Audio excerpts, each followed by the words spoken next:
Page 26, this is the two lines of music at the top of the page called 3/4 and 9/8.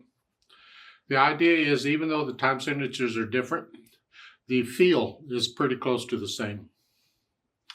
They're both the same key signature. They both have treble and bass clefs. And 3/4 time on the first one and 9/8 time on the second one. The first one, the quarter note gets a count, and the second one, the eighth note gets a count, but there's still a feel of 3 beats in each measure. In 3/4 time, it's here, here, and the triplets, 1 and a 2 and a 1 and a 2, 1 and a 2 and a 3 and a 1 and a 2. By the way, I recommend fifth finger on the half note because I need fourth finger going on. 1 and a 2 and a left hand same triplets, 1. Yeah. So.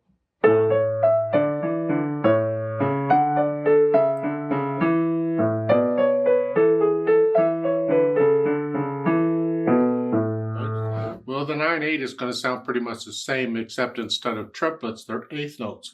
1, 2, 3, 4, 5, 6, 7, 8, 9. 1, 2, 3, 4, 5, 6. 1, 2, 3, 4, 5, 6, 7, 8, 9. 1, 2, 3. Same thing.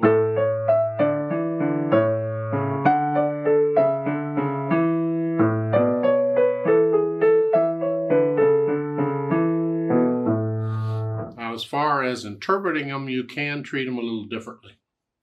Where in 3/4 time, you go 1, 2, 3, 1, the natural accent, 1, 2.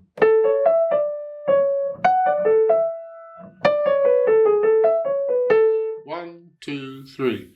In 9/8 time, you can actually treat every 3 beats give each one a natural. 1, 2, 3, 2, 3.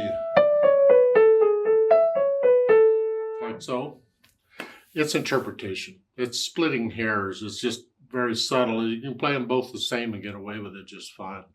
Just understand that you're liable to see different time signatures. As long as you know what the numbers mean, you're fine. So you see a waltz in 3/4 time. Well, you can have a waltz in 3/4. A lot of waltzes are written in 3/4 time, but a waltz could also be written in 9/8 time because it has a feel of 3 per beat. 1, 2, 3, 1, 2, 3, 1, 2, 3. Yeah.